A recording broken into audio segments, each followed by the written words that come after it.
In Worcestershire, our secondary schools are being pushed to their limits. Pupil numbers have been rising for years, and now the system is struggling to keep up. An educational crisis is looming for local families, with forecasts showing that from 2029 on, the demand for school places will consistently outstrip the number of available desks. The county says that they have a plan, but a closer look at their reports and numbers show their strategy reveals a fundamental misunderstanding of the money involved and a failure to grasp that building new schools is not a choice. I'm John and I'm a Liberal Democrat, and this is what happens next. So let's be clear about the scale of this. For years, the county has known this was coming. A wave of students has been moving through primary schools, and it was obvious it would eventually hit the secondary system. Add to this the thousands of new homes that are being built, and you have the makings of a perfect storm.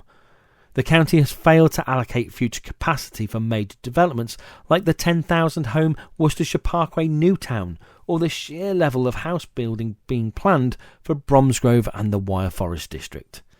Worryingly, while developer contributions for the Parkway development may fund new primary schools, plans show this will not cover the secondary school also needed to support the initial 5,000 homes.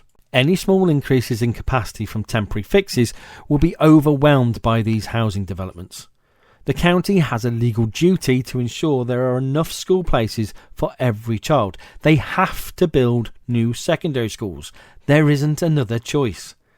But instead of proactive long-term planning, we've seen a series of last-minute reversals from reform that have brought us to this cliff edge.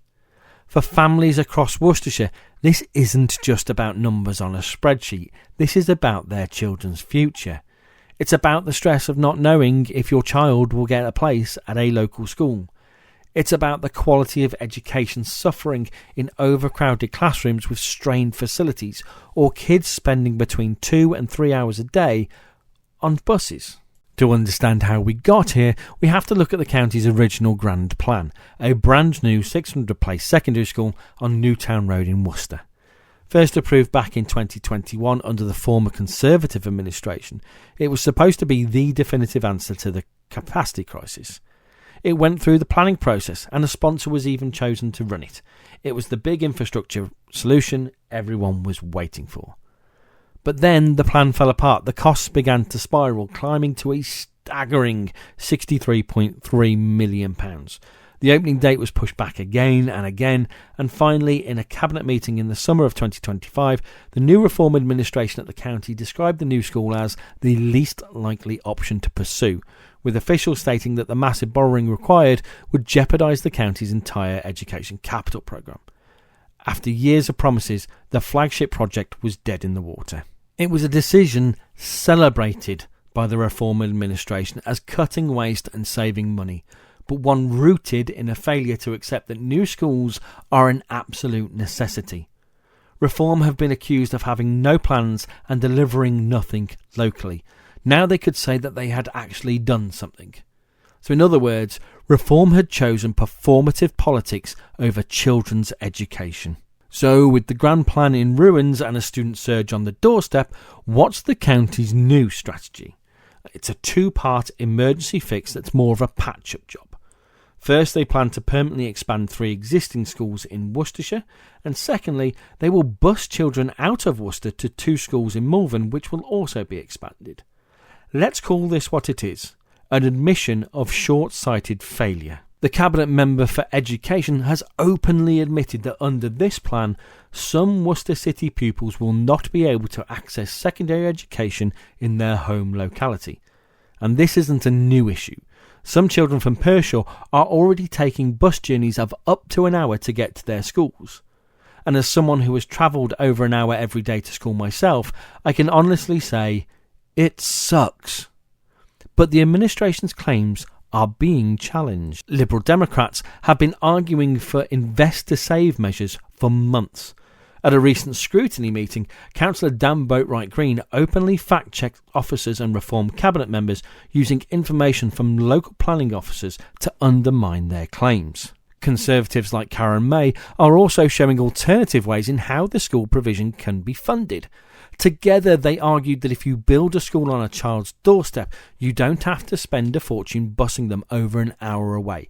That money from the home to school budget can then be used to help pay for the school itself. In the same Scrutiny meeting, there was even a disagreement over how much interest the county is paying on its existing debt, and any time a question involving school finance was put to the cabinet member for schools, it was kicked over to one of his colleagues who got more frustrated about that as the meeting went along. When Reform didn't have the answers to their questions, they accused them of politicising education.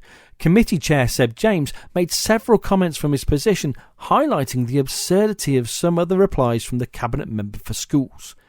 He's been highlighted before for his inability to understand the subject matter, openly accused of giving out misinformation, and questions have been asked about whether he's entirely suited to the role he's been given.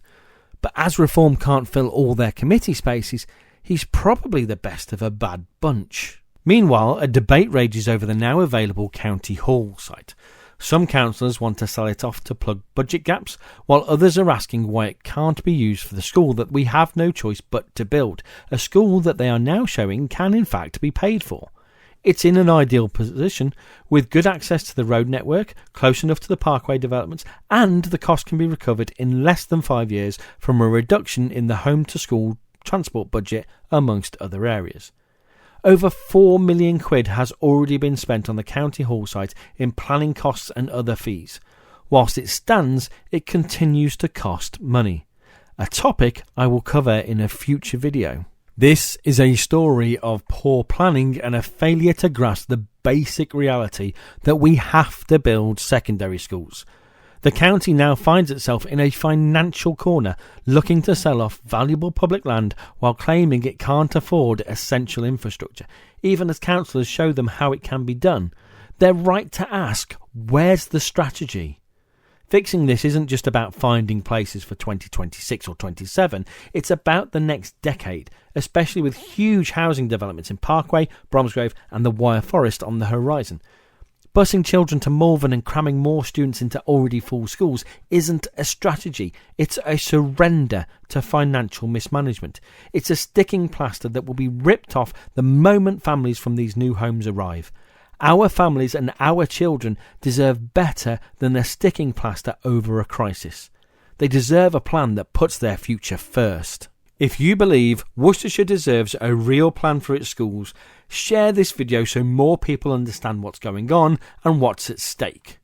And for more deep dives into the issues shaping our county, make sure you subscribe so you get all the insights. Or you can watch this video here for more analysis of local matters. I'm John and I'm a Liberal Democrat. Thank you ever so much for watching. We'll see you on the next one.